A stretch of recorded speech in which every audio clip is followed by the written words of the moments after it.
Our political commentators today are Neale Jones and Brigitte Morten. Kia ora koroa, thanks very much for being with us. Morten.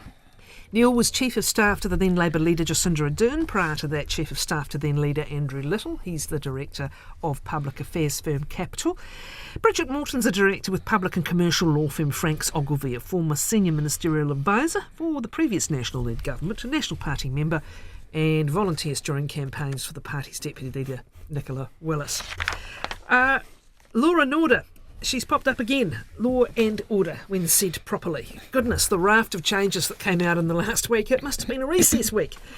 How much difference will these make in reality? And is National sensing a real opportunity that it's making ground with law and order issues? Yeah, without a doubt, and this has been, I suppose, a long-term opportunity. Labor was weak on this in government, and I think you would have seen this from Hipkins's reaction on Ram Raids last week, that he knows it's a sensitivity that crime stats went up while they were in government. It was really hard, I think, for Labor to communicate what they were doing on law and order, and these types of announcements we saw last week from the National-led government really indicate that they're really cutting through to those issues that people are really concerned about. People were feeling more unsafe. People did want, greater punishments on people that were hurting others, and I think you can see that come through quite strongly. I think that sort of nuanced announcements around the retail space. There's been a lot of pushback in the last couple of years from retailers, trespassing, shoplifting. Yeah, and the on-the-spot fines for shoplifting. They're clearly talking to a particular group of small business owners there, and I think that's really targeted politics from them. On the practicality, though, who issues the fine to the shoplifter? Well, that is detail that we don't have at the moment, and I think you look at the combination of that and the citizens' arrest changes that were announced a few months ago. I think it's going to be really interesting to see those legislative proposals, because the devil is going to be in the detail. I strongly suspect that what the retailers in that ministers group on that advises is not going to get what they want, which is probably the ability to arrest and put spot fines on themselves. You're going to need a police officer to be there, which brings us back to the problem. Resourcing, it comes back to the number of police officers coming through. So ultimately you can have those things in place, but unless there's the ability to enforce them, it's going to be very difficult. Neale, it was a tetchy response from Chris Hipkins attacking one of the media outlets. I mean, it's not unusual for politicians to do that, but I don't know that he had his facts straight in terms of the actual number of ram raids. I think for leader of a major party or any party to attack the media is always unwise, particularly... It never happens, of course. Well, no, I mean, I think particularly when we're in an age where people are increasingly distrustful of the media and our democratic norms are breaking down, we do need to have a bit of restraint in those things. So I think Hipkins made a misstep there. But look, when it comes to the government's announcements last week, this is your classic rolling maul of lots of announcements to show you're busy and you're doing work. I think, and I should notice, I know I do some work in the retail space.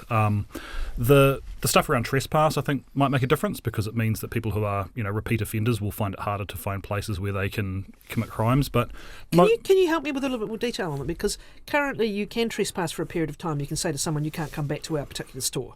So what difference will this one make? Well, I mean, it extends the period of time in which they can have that trespass order in place for, right, and increases the amount that they can be fined if they do trespass. So it is that kind of further deterrent. And I think one of the issues that was raised was, I think it was Woolworths, I may be misquoting them, but basically saying one of the issues they had is if they trespass them, say, from Woolworths Petone, but they can't get them out of Lower Hutt. So there's that kind of coordination as well. You can do it across a store's own branches. Carry on. Like one of those ones around when it comes to higher penalties, most people committing these crimes aren't even aware what the penalties are when they commit them, so it's probably not going to make a huge difference. But it does signal to the public the government's taking this seriously. I think people are concerned by the spike in retail crime and other sort of opportunistic antisocial behaviour that's emerged since COVID.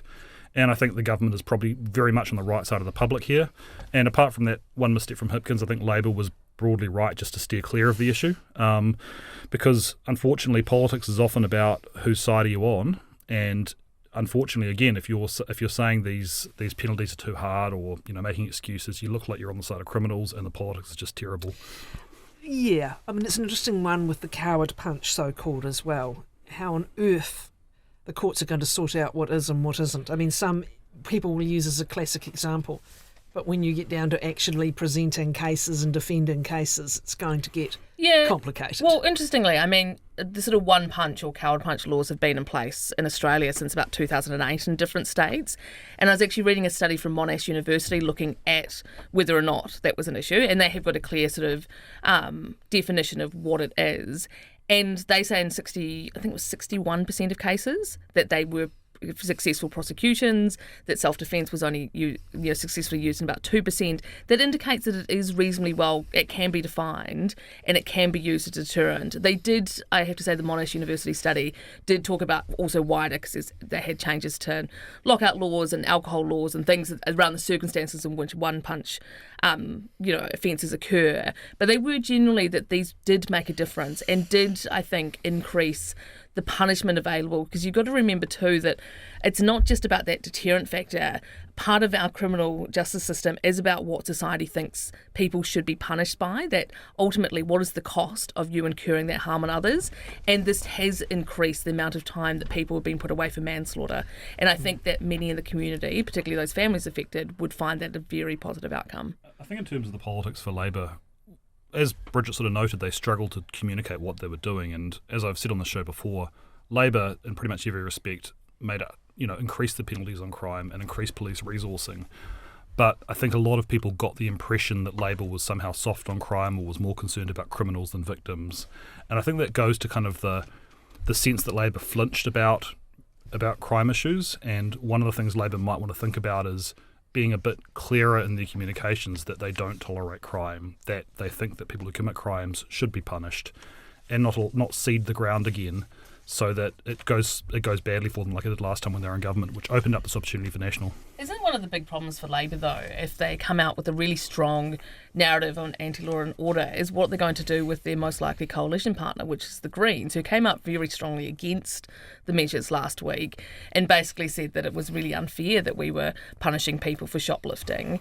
I mean, that's always going to be difficult for Hipkins to manage, because ultimately he's going to need those votes and that support. Yeah, I mean, look, it is a challenge for Labor that some of their coalition partners are far more radical on some issues than where the vast majority of the public is. But I think for Labor, and again, I'm not suggesting they should go tough on gimmicky law and order stuff like National might, but that they need to just be very clear culturally that they're the party that doesn't like crime, that they're against criminals, and that they like locking up gangs. I think that's not a bad place for Labor to be, and what their coalition partners do, that's up to them. Okay. Now, the government likes its boosts. It's got boosts for everything, and it's given a boost to a pre-existing boost this morning. The family boost. The background here, Bridget, this kind of became almost embarrassing, really, didn't it? How few people were able to access it. What has the Finance Minister done today to try and make more people able to get the family boost? Well, I think just change basically the two main factors, which is how much of a rebate you can get, which I think has increased to about 40% as a possibility, and increase the sort of the group of families that could, and their income threshold has gone up quite considerably from 140 to 230. So I think the number one thing is ultimately it was an embarrassment for the government that it wasn't picked up. What it really highlights too, and it might be what we can touch on as sort of our costings unit discussion, is actually about sometimes the lack of data that's available, particularly to opposition parties, and the lack of data that is needed to actually adequately cost some of these policies. 130,000 families were expected to take advantage of the scheme. It reimburses a portion of early childcare fees. You have to go through a full rebate process though, and only around 60,000 claiming the rebates. Very few getting the full $75 a week. I mean, is it a successful rescue job, as successful as it can be? I mean, it's an embarrassing fix-up job, but it's good they're doing it. At the time, it was always clear as well that the way that you would apply for it was a bit messy and bureaucratic. I think the broader issue as well as National, I think, was going around the election campaign promising $250 a week per fortnight for families, and I don't know if they've found anyone yet who's actually getting that. So again, I think as Bridget touched on, this might be a good case for the Parliamentary Costings Unit being set up. We'll come to that in a moment, or maybe we should come to it right now. This is a costings unit that National was left alone on in terms of its coalition partners. What did National want to set up, and what happened with respect to New Zealand First Enact? Well, essentially, it was part of their election promises to set up a parliamentary costing unit. So this is meant to be independent of any, the government. That it is a way in which you can cost policies, and that information is then transparent to, to available voters. To opposition parties as well, or just to government? Oh, I actually don't know that question. The idea was be available for all parties. Yes. Interesting. Yeah. Yep. Okay. So what happened? Did ACT and New Zealand First both ACT block and New the Zealand First proposal? don't like it. I mean, this goes way back to, I think, 2016-17. Labor talked about having a costings unit. The national government, they tried to set it up. National opposed it at the time. Then I think National came back to Grant Robertson before the election, said we would like it, but it was too late. What Nicola Willis was talking about was something in the public service this time round. I think what we actually need to do is go back to the original proposal, which Barbara Edmonds has a members' bill on right now in the ballot, which is to set up a creature of parliament that's separate from the public service that can cost all parties policies and help them with their fiscal plans, so that in an age where increasingly we don't have a common set of facts and our media is breaking down, there is at least one set of facts we debate on, that we all agree on the numbers, that parties' policies are feasible and are clear and are costed independently. And I think, if National wanted to do this, National MPs can sign under Barbara Edmonds' members' bill today, and that could go first up in the Members' Day to be passed. I think that would be a good idea. What is the issue, Bridget? Why was National so keen for it? I mean, the ability to state and overstate policies has probably been welcomed at times, I imagine, in election campaigns. You can get stuck with the old John Key show me the money moment, which happened back in the 2011 election, was it? But, maybe 2008. What is that? What is the argument for National? Well, I think there's always risks and benefits for either of the parties. I mean, ultimately for National, I think this is something, trying to set it up in the long term, that it's best, as Neale said, to have that transparency and accountability about actually what things are cost and actually what that means to the bottom line. Ultimately, I think you saw the Greens alternative budget a couple of months back, which made some wild assertions about where you could find money and what it costed, spend on things, and actually how they had costed different things. So I think some transparency around that, because ultimately, and we'll probably get into it later once again, around some of the fiscal restraints, I think in a tighter fiscal environment, you want to be able to have the debate about what are the offsets and the opportunity cost of making certain decisions. I think for Labour, on the flip side, they really want to show about what those costs of some of those savings would be, what the impact would be, and that kind of helps with that transparency. So it's good, I think, for both major parties. I think it also just holds politicians to account, so they can't go and promise. Will we ever be arguing about fiscal holes again? Hopefully not. Hopefully not. Yeah, that's something we can agree on. There's no more fiscal holes. It might improve the tenor of our election debates, but also I just think it holds politicians to account to say that if you're going to go out and promise the moon to people, you've actually got to be able to show that it all adds up, and you're feasibly dealing with those trade-offs that are inherent in politics. There's a lot of focus on short-termism in politics. It's not like it's a new thing, but there's a lot of focus on it at the moment, and the concept of flip-flopping, that one government spends its time undoing what the other previous government did, and then in opposition promises to undo what the current government is doing. It gets in the way of long-term things like infrastructure. It gets in the way of long-term things also like affordability, like the ageing population and the impacts of that.